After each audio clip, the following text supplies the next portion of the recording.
Kinausap si Vicky tungkol sa ilangan nila ng kambal na si Ford. Yun, medyo nahihirapan kami mag-usap kagabi. Nagtitigaan kami. Umiyak siya eh. Umiyak mo siya? Umiyak siya?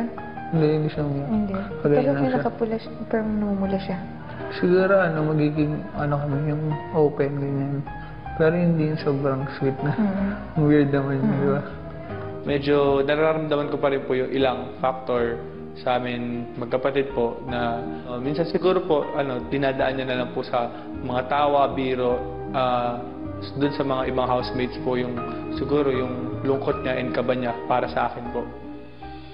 Pagkatapos kausapin si Vicky ay nilapitan ni Fifth ang kambal na si Fourth. Kahapon po, kagabi pala yung usap natin, medyo hindi siya, parang hindi maayos. Hindi nga. Kaya ikaw, Parang nag-ano ka nagsasabi ka ng hindi, ng mga dapat gawin. Parang gano'n. Hindi naman, payo. Kaya kausap kita, nakatingin ka sa iba. Ganon. Dapat lang mas maging open siguro. Ganon. Kaya yan, parang hindi naman natin kailangan ipilit yung maging sweet na ganon. Kasi hindi naman talaga tayo ganon. Kailangan lang maging open. Tapos hindi naman natin kailangan madaliin na agad-agad, open agad. Kapag may kailangan ka sabihin mo sa akin. Pag may kailangan ako sabihin ko sa akin. Gusto ko na gabi. Gusto nang alaman na, magkaalaman. Para matapos na yung araw lang. Ay, kasi ngayon may bubog pa eh. May dala-dala pa ako. Sobrang hirap. Hirap, no? Hirap. Hindi ko alam kung anong mangyayari pag nalagay ako dyan. Naramdaman ko din po kasi yung bigat niya sa kanya eh. Parang isip siya ng isip. Parang di na siya yung si Fifth talaga. Nakakapagod din kuya kasi yung nararamdaman niya parang nararamdaman ko din ng doble. Ipakilala niyong sarili, ano sa'yo ay nangyari, ay lagi mo iisipin, dahil kay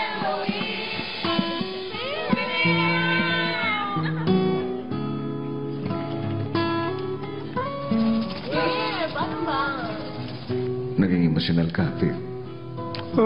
Miss ko. Miss ko po yung mga housemates. Tapos yung kambal ko po, syempre, nandito po.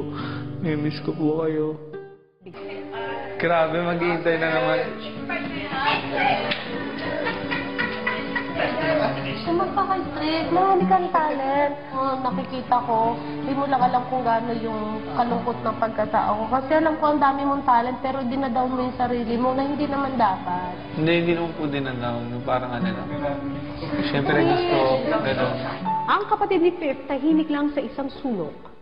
Pagkasabi po ni Miss Donnie na malalaman bukas sobrang parang bumagsak yung buong katawan ko tapos parang naramdaman ko po yung hirap na nararamdaman ngayon ng kapatid ko na nakabitin siya. Tapos isang gabi pa siyang mag-iisip na mahihirapan makatulog. Bakit kailangan mo pang hinaan ng loob samantalang... Hindi po ako pinanghinaan. Kasi kung iiyak man po ako, iiyak ako siguro dahil mamimiss ko to, dahil gusto ko to.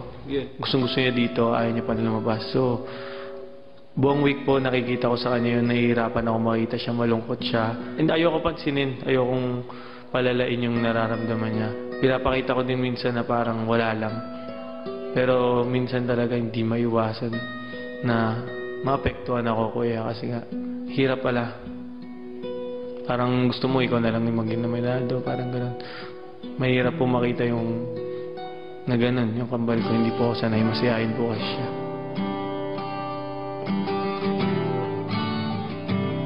Nakakapagod din kuya kasi yung nararamdaman niya parang nararamdaman ko din ng doble.